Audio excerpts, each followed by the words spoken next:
형제 자매님들과 이렇게 한번 인사해 봤으면 좋겠습니다. 예수님 부활하셨습니다.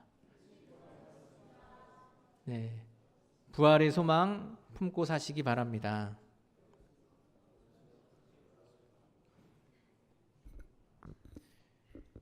네, 이미 여러분들도 잘 아시다시피 우리 지난 한 주 동안은 우리 모두 안타까운 마음으로 이 한국의 여객선 침몰 뉴스를 지켜보았습니다. 부푼 마음에 제주도로 수학여행을 가던 학생들에게 닥친 이 최악의 사고로 인해서 현재 60여 명의 사망자와 250여 명의 실종자가 발생했고 이 남은 250명의 학생들도 현재 침몰한 뱃속에 갇혀 있는 것을 우리가 알고 있습니다.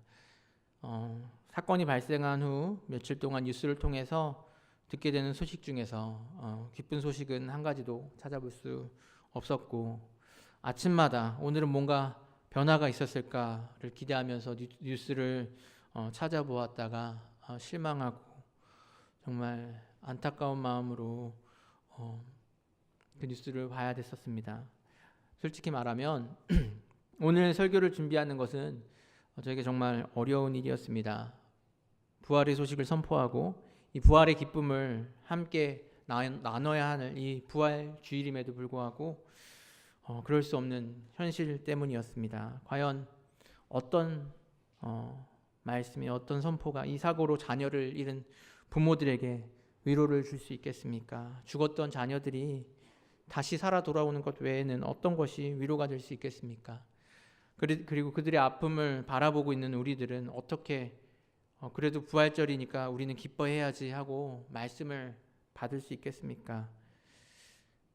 지난주에 아버지이신 하나님께 우리는 기도를 드려야 한다. 그리고 그 아버지이신 하나님 우리의 기도를 들어주신다.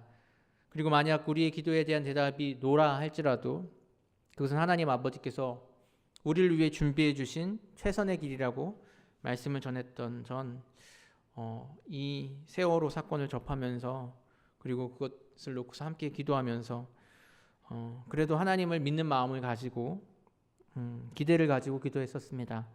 기도하면 하나님께서 들어주실 것이다. 하지만 시간이 지나도 구조에 대한 어떤 희망적인 소식조차 들을 수 없게 되자 마음은 점점 무거워져 갔습니다. 우리의 기도를 들어주시는 하나님 아버지는 왜 이런 애타는 우리의 기도에 응답하지 않으시는가? 이러한 상황에서 그럼에도 불구하고 우리는 이런 사건 가운데 우리가 알지 못하는 어떤 하나님의 뜻이 있다고 고백할 수 있는가? 이것이 정말 하나님이 주신 최선의 길인가?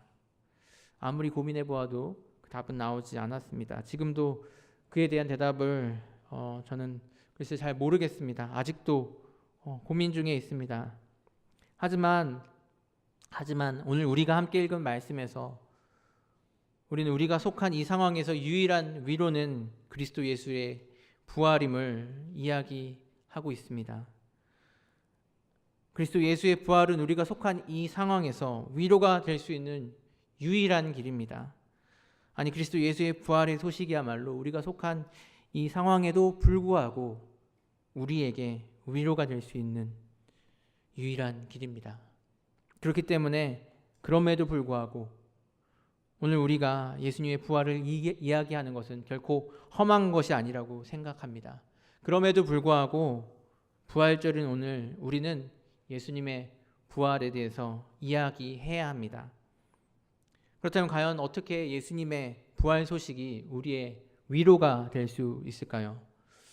이 질문에 답하기 위해서는 우리는 이 말씀의 배경이 되는 이 데살로니가 교회의 상황을 한번 살펴볼 필요가 있습니다. 데살로니가 교회는 바울의 전도 여행을 통해서 세워진 교회로서 교회가 세워질 때부터 교회에 대한 박해가 끊이지 않았던 교회입니다. 이 교회에 대한 박해는 오늘 이야기하는 종교의 탄압 정도가 아니라 삶과 죽음의 문제였습니다. 다시 말하면 데살로니가 교회는 예수님을 믿는다는 이유로 그들이 살던 곳에서 쫓겨나고 심지어 죽임을 당한 사람들이 존재했다는 이야기입니다. 우리는 초대교회가 당했던 이 핍박의 이야기를 사도행전을 통해서 알 수 있습니다. 스데반을 비롯한 그리스도인들이 유대인들에게 핍박을 당하여 순교하였던 것처럼 데살로니가 교회에서도 같은 일들이 벌어졌던 것입니다. 이를 우리는 데살로니가전서 2장 14절 말씀을 통해서 알 수 있습니다.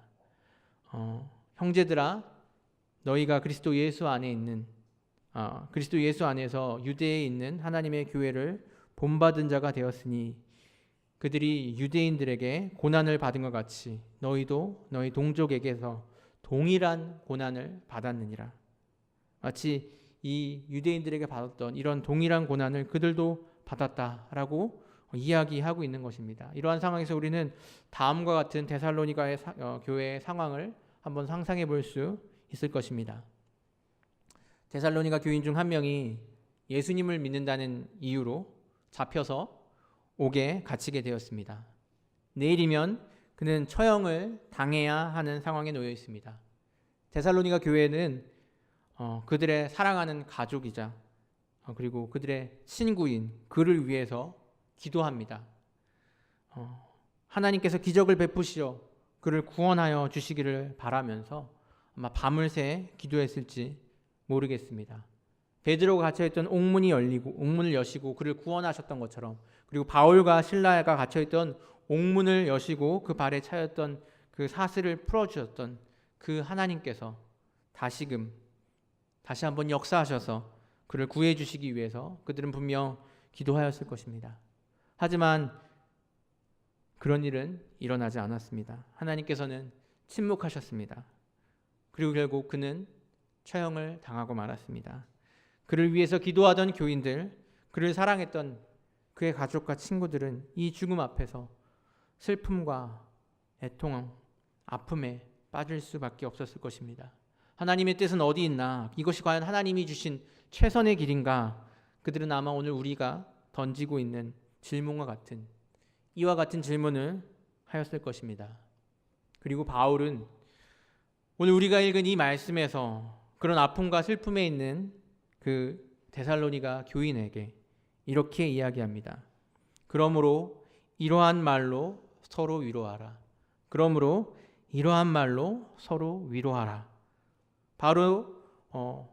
바울은 이 말씀이, 이러한 말이 그런 아픔과 슬픔에 있는 이들에게 위로를 줄 수 있는 말씀이라고 믿었습니다. 자신이 사랑한 사람을 잃은 이들에게, 어떤 말로도 위로할 수 없는 슬픔에 빠져 있는 그들에게 이러한 말로 위로하라고 바울은 이야기하고 있는 것입니다. 그 말씀, 이러한 말은 무엇입니까? 그 말씀은 바로 그 앞에 나와 있는 말씀입니다.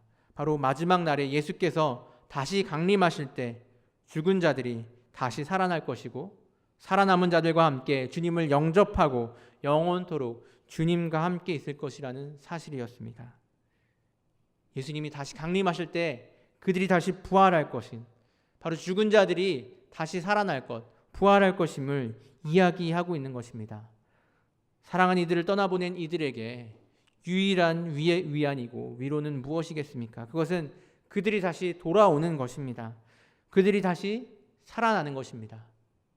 그런데 그 일이 실제로 일어날 것이라는 이야기를 바울은 하고 있는 것입니다. 죽은 자들이 다시 살아날 것이고 그들이 다시 우리와 만나서 주님을 영접할 것이고, 그리고 주님과 영원히 살 것임을 이야기하고 있는 것입니다. 사실 그리스도인이 아닌 이들이 듣기에는 황당하여서 도무지 받아들일 수 없는 이 이야기를 바울은 하고 있습니다. 그렇습니다. 이 이야기는 오랫동안 믿었던 기독교인들에게도 사실 받아들이기 쉽지 않은 이야기, 또는 믿기 어려운 것으로 생각할지도 모릅니다. 죽은 자들이 다시 살아난다는 이야기라는 것입니다. 그렇다면 바울은 이 죽은 자들의 부활에 대해서 이렇게 자신 있게 그들이 부활할 것임을, 그들이 다시 살아날 것임을 이야기하고 있는 그 근거는 무엇입니까? 바울은 오늘 말씀 14절에서 그 근거를 다음과 같이 이야기하고 있습니다. 우리가 예수께서 죽으셨다가 다시 살아나심을 믿을진대 이와 같이 예수 안에서 자는 자들도 하나님이 그와 함께 데리고 오시리라. 그리고 바울은 또한 고린도전서 15장 20절에서 22절의 말씀에서는 이와 같이 이야기하고 있습니다. 그러나 이제 그리스도께서 죽은 자 가운데서 다시 살아나사 잠자는 자들의 첫 열매가 되셨도다. 사망이 한 사람으로 말미암았으니 죽은 자의 부활도 한 사람으로 말미암는도다. 아담 안에서 모든 사람이 죽은 것 같이 그리스도 안에서 모든 사람이 삶을 얻으리라. 그렇습니다. 바울이 죽은 자들에 대한 부활에 대해서 이야기하고 있는 그 근거는 바로 예수님의 부활입니다. 예수님께서 부활하셨기 때문에, 예수님께서 그 사망의 권세를 깨트리고 다시 일어나셨기 때문에 예수님 안에 있는 우리들 역시 부활할 것이고, 그리고 사망이 결코 우리의 주인이 될 수 없음을 바울은 이야기하고 있는 것입니다. 그렇습니다. 바로 예수님께서 십자가에서 돌아가신 지 사흘 만인 바로 오늘 이 부활 주일에 다시 살아나셨기 때문에, 예수님께서 부활하셨기 때문에, 이 부활 주일이 있기 때문에 우리는 우리의 부활에 대해서, 우리 자신의 부활에 대해서도 이야기할 수 있습니다. 모든 사람들은 죽습니다. 저와 여러분도 언젠가 죽습니다. 혹 우리가 죽기 전에 예수님이 다시 돌아오실지도 모르지만 그 경우를 제외하고선 우리는 모두 예외 없이 죽을 것입니다. 하지만 우리의 삶은 거기서 끝나지 않습니다. 우리의 삶은 죽음에서 끝나는 것이 아닙니다. 우리는 영원히 죽은 상태로 남아있지 않을 것입니다. 마지막 날에 우리는 다시 살아날 것입니다. 우리는 그것을 어떻게 알 수 있습니까? 왜냐하면 예수님께서 오늘 다시 살아나셨기 때문입니다. 예수님의 부활이라는 사건은 실제로 일어났던 일이기 때문입니다. 이미 일어난 그 역사적인 사실 때문에 우리는 우리 역시 예수님과 같이 부활의 몸으로 다시 살아날 것임을 믿을 수 있습니다. 그때 우리의 몸은 늙고 썩어질 현재의 육신과 같지 않을 것입니다. 늙지도 썩지도 아프지도 않는 완전한 육신, 그리고 세상의 유혹과 시험, 그것에 넘어지지 않는 단단한 육신, 하나님이 보시기에 심히 좋았다고 감탄하셨던 그 육신으로 우리는 다시 부활할 것입니다. 그것을 우리는 어떻게 믿을 수 있습니까? 바로 오늘 예수님께서 그렇게 죽음에서 부활하셨기 때문입니다. 주님이 그렇게 부활하셨기 때문에 우리 또한 부활할 것임을 알 수 있고 또한 믿을 수 있는 것입니다. 그런데 여러분들 정말 예수님께서 부활하심을 믿습니까? 어떤 분들에게 예수님의 부활은 어릴 적부터 배워왔기 때문에 받아들이기 어렵지 않은 일일지도 모릅니다. 그래서 특별히 의심 없이, 또 이 말을 다르게 얘기하면 특별히 비판적인 사고 없이 그냥 예수님의 부활을 받아들이셨는지도 모르겠습니다. 하지만 어떤 분들에게 이것은 아마도 가장 넘어가기 어려운 산처럼 느껴질 수도 있을 것입니다. 예수님의 가르치심은 참 좋고 예수님께서 죄 없으신 분으로 우리를 위해 죽으셨다는 이야기도 어느 정도 믿을 수 있겠는데, 예수님께서 다시 살아나셨다는 이야기는 도무지 상식적으로나 과학적으로나 의학적으로 믿기 어렵다고 생각하는 분들이 분명 계실 수 있을 겁니다. 하지만 예수님의 부활의 사건은 분명히 일어났던 일이며 거기에는 분명한 증거들이 있습니다. 우리는 예수님의 부활의 사건이 역사적인 사실이라는 것들을 이 증거들을 통해서 확신할 수 있습니다. 그렇다면 예수님의 부활의 증거는 무엇입니까? 첫 번째로 예수님의 부활의 증거는 바로 빈 무덤입니다. 예수님의 무덤이 비어 있었다는 것입니다. 예수님의 무덤이 비어 있었다는 사실은 모든 복음서가 공통적으로 이야기하고 있는 것이고, 예수님께서 부활하셨다는 그것이 진실이라는 논리의 출발점이 됩니다. 예수님께서 십자가에서 죽으신 이후에 아리마대 사람 요셉은 예수님의 시체를 로마인들로부터 받아서 자신이 사두었던 무덤에 넣고, 그리고 돌을 굴려서 그 무덤을 봉인했습니다. 예수님께서 돌아가신 날이 바로 이 안식일 전날이었기 때문에 안식일을 범할 수 없었던 유대인들은 급하게 예수님의 시체만을 무덤에 안치해놓고 그리고 돌아갔습니다. 하지만 이 어떤 처리도 하지 못했기 때문에 예수님을 따르던 연인들은 이 안식일 바로 다음 날 새벽에 예수님의 무덤에 향품을 들고 찾아갔습니다. 예수님의 시체에 그 향품을 바르기 위해서입니다. 하지만 그 여인들이 그 무덤을 찾았을 때 그 무덤을 막았던 돌은 굴러가 있었고, 그리고 그 무덤은 비어 있었습니다. 그리고 그 빈 무덤으로 인하여 예수님께서 살아나셨다는 이야기는 퍼져나갔고, 예수님이 살아계실 때보다 예수님을 따른 이들은 더욱 많아졌고 더욱 열성적이 되었습니다. 만약 무덤이 비어 있었던 것이 사실이 아니라면 예수님을 따르는 자들로 인해서 골치를 아파했던 유대인들, 그들은 어떻게든 박해하여서 흩어버리려고 했던 그들은 아주 손쉽게 그 예수님을 따르던 자들을 처리할 수 있었을 것입니다. 바로 예수님의 무덤을 공개하는 것이었습니다. 너희들이 다시 살아났다고 하는 그 예수는, 그 하나님의 아들이라고 그 믿는 예수는 바로 여기에 죽어 있다. 이 무덤에 묻혀 있다. 이 무덤에 시체로 묻혀 있다. 그렇게 간단하게 보여주면 되는 것이었습니다. 하지만 그들은 그렇게 할 수 없었습니다. 그 이유는 그 무덤이 실제로 비어 있었기 때문이다. 예수님의 시체가 그곳에 없었기 때문입니다. 두 번째로 예수님의 부활의 증거는 바로 예수님의 시체를 쌌던 세마포입니다. 누가복음에서는 여자들이 이야기를 듣고 예수님의 무덤으로 달려왔던 베드로가 이 세마포가 예수님의 빈 무덤에 놓여 있는 것을 보았다고 이야기하고 있습니다. 또 요한복음에서는 예수님의 사랑하는 제자와 베드로가 함께 예수님의 시체를 쌌던 세마포와 그리고 머리를 쌌던 수건이 빈 무덤에 있는 것을 보았다고 이야기하고 있습니다. 예수님의 빈 무덤이 예수님의 부활의 증거가 아니라고 하는 사람들은 그렇게 이야기할 수 있습니다. 누군가가 예수님의 시체를 훔쳐간 것이다. 예수님을 따르던 자들이나 아니면 예수님을 증오하던 자들이 어떤 예수님의 시체를 훔쳤다는 것입니다. 실제로 마태복음에서는 유대인들과 그리고 빌라도가 제자들이 예수님의 시체를 훔칠 것을 두려워하여서 사람을 사서 무덤을 지켰다는 이야기가 나옵니다. 그리고 예수님이 부활하신 이후에는 그 유대인들이 그 지키던 자들로 하여금 그들이 자던 중에 예수님의 제자들이 예수님의 시체를 훔쳤다고 거짓 증언을 하게 만들었다는 이야기가 나오고 있습니다. 또 요한복음에서는 예수님의 빈 무덤을 처음 보았던 여인들 중 마리아는 처음에 누군가 예수님의 시체를 다른 곳으로 옮긴 것이 아닌가 생각했던 것을 기록하고 있습니다. 만약 무덤이 비어 있었던 게 사실이라면, 그렇다고 하더라도 예수님께서 다시 살아나셨다는 것보다는 누군가 그 시체를 옮겼다, 시체를 훔쳤다고 보는 것이 더 이성적인 생각일 수 있을 것입니다. 그런데 만약 정말로 누군가가 예수님의 시체를 훔쳤다고 한다면 사실 예수님을 쌌던 그 세마포가 그곳에 남아있던 사실은 매우 어색한 것입니다. 시체를 훔쳐가려는 자가 그 수의를 벗기고 그 맨몸만을 가져갈 이유가 어디 있겠습니까?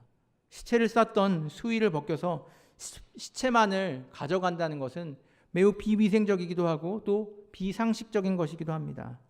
그것을 훔치는 자들이었다고 한다면 아마도 그 일을 빨리 끝내려고 했을 것인데 굳이 그 수의를 벗기려고 하는 그 귀찮은 일을 하지 않았을 것이라는 것입니다.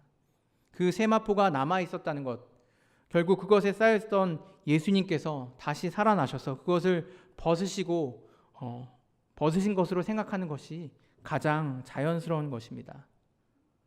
마지막으로 무엇보다도 확실한 증거라고 할 수 있는 것, 그것은 바로 예수님의 부활을 증거했던 제자들의 말과 삶입니다. 예수님의 제자들은 어떤 이들이었습니까? 그들은 예수님이 잡혀 돌아가시게 되었을 때 모두 뿔뿔이 흩어졌던 이들이었습니다. 예수님을 떠나지 않겠다고 그렇게 장담했던 이는 예수님을 부인했습니다. 그들은 예수님의 제자의 삶을 접고 다시 그들의 본래 직업인 어부로 돌아갔던 이들이었습니다. 예수님이 죽으신 이후에 무기력에 빠져 있었고, 그리고 예수님을 잡아 죽였던 그들의 화살이 자신들에게 오지 않을까 두려움 가운데 있었던 이들이었습니다. 그런데 그랬던 그들이 예수님의 제자들이 어느 순간 완전히 바뀌었습니다.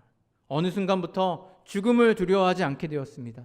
어느 순간부터 예수님이 메시아이며 하나님의 아들이라는 사실을, 그리고 우리의 죄를 위해 죽으시고 다시 부활하셨다는 사실을 전하는 것을 위해서 그들의 삶을 완전히 헌신하기 시작했습니다. 그들의 전생애를 통하여 예수님을 증거하였고 요한을 제외한 예수님의 모든 제자들은 바로 이 복음을, 예수님이 죽으셨다가 다시 부활하신 그 사실을 전하다가 아주 잔인하게 처참하게 큰 괴로움을 받으면서 처형당하였습니다. 그들 앞에 놓여진 고문과 매질 앞에서, 그리고 잔인한 죽음 앞에서 그들은 담대하게 그것을 받아들였습니다. 그리고 복음을 증거했습니다. 그들의 삶에 일어났던 이 놀라운 변화를, 다시 태어난 것 같은 이 변화를 우리는 무엇으로 설명할 수 있겠습니까? 그들이 경험한 예수님의 부활의 사건 말고는 도무지 설명할 방법이 없는 것입니다. 베드로전서 1장 3절에서 베드로는 자신에게 일어났던 이 변화, 이 거듭남에 대해서 이렇게 설명하고 있습니다. 우리 주 예수 그리스도의 아버지 하나님을 찬송하리로다.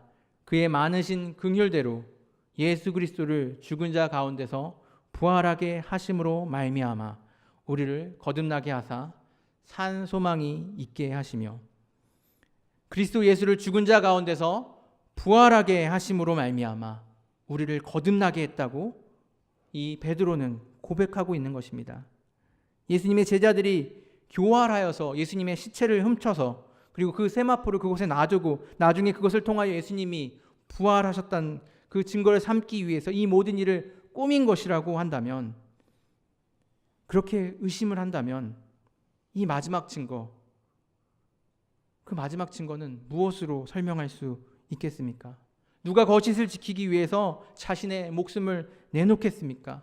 누가 거짓을 위해서 자신의 전생애를 희생하겠습니까? 거짓을 위해서는 자신의 1년도 바치기를 아까워하는 것이 인간입니다. 무슨 영예를 얻겠다고, 무슨 영광을 누리겠다고, 무슨 이득을 얻을 수 있다고 그런 거짓말을 하고, 그리고 그 거짓을 위해서 자신의 생애와 목숨까지 희생하겠습니까? 그것은 도무지 이해할 수 없고 말이 되지 않은 것입니다. 우리가 잘 아는 닉슨 대통령의 워터게이트 사건 때 유명한 일화가 있었습니다. 이 워터게이트 사건은 닉슨 대통령이 상대층 선거본부를 도청한 사실이 밝혀지면서 그의 대통령 사퇴로까지 이어진 사건이었습니다. 이 사건이 처음 발생했을 때 닉슨 대통령의 가장 최측근이었던 그들의 보좌관들은 함께 모여서 앞으로 있을 수사에 대해서 입을 맞춰서 거짓말을 하고 닉슨 대통령을 지키기로, 보호하기로 이야기했다고 합니다. 거짓말을 마치고 수사에 들어간 그들은 결국 얼마 못 되어서 모두 사실을 자백할 수밖에 없었습니다. 후에 보좌관 한 명은 그들이 수사에 들어가서 사실을 모두 자백할 수밖에 없었던 이유에 대해서 우리가 지키려고 했던 그것이 거짓이었기 때문이라고 이야기합니다. 그들은 모두 최고의 교육을 받은 엘리트들이었고, 또한 닉슨 대통령의 최측근으로 그에 대한 충성심으로 똘똘 뭉쳐져 있던 사람들이었습니다. 그럼에도 불구하고 그들이 닉슨 대통령을 보호할 수 없었던 것은 거짓을 위해서는 누구도 스스로를 희생하려고 하지 않기 때문입니다.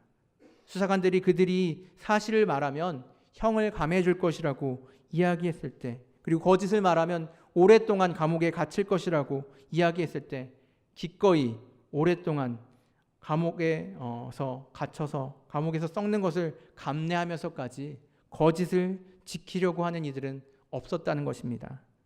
그렇습니다. 거짓을 위해선 우리의 1년도 너무나도 아깝습니다. 하지만 이 제자들은 예수님의 부활을 증거하기 위해서 그들의 삶 전체를 아끼지 않았습니다. 그리고 하나뿐인 그들의 목숨까지도 기꺼이 바쳤습니다. 예수님의 부활이 만약 거짓이었다고 한다면 이것은 도무지 설명할 수 없습니다. 예수님의 부활이 역사적 사실이 아니었다면 이는 도무지 설명할 수 없는 것입니다. 따라서 예수님의 부활의 가장 확실한 증거는 바로 그 제자들의 말과 삶이었습니다. 그리고 이 예수님의 부활이 역사적 사실이기 때문에 우리는 또한 예수님이 제자들의 그리하였던 것처럼 우리의 부활 역시 믿을 수 있습니다. 우리는 부활할 것입니다. 목회를 하다 보면 남들보다 더 많이 또 더 자주 장례식에 참석하게 됩니다. 그렇게 장례식에 자주 참석하다 보면 가끔 내 장례식은 어땠으면 좋겠다 하는 상상을 하는 경우가 있습니다. 비록 내가 죽고 난 이후에 하는 나의 장례식이지만 전 제 장례식이 이랬으면 좋겠다는 것을 상상하고 그렇게 유언을 남기는 게 어떨까 생각을 해보았습니다. 제 상상은 다음과 같은 것입니다. 먼저는 많은 분들이 장례식에 참석했으면 합니다. 그 중에는 믿음이 있는 사람도 있고 또 없는 사람도 있기를 바랍니다. 모든 분들이 저의 죽음을 아쉬워하면서 슬퍼하실 것이라고 기대합니다. 제가 죽었는데 뭐 잘 죽었다, 신난다 생각하시는 분은 없기를 바랍니다.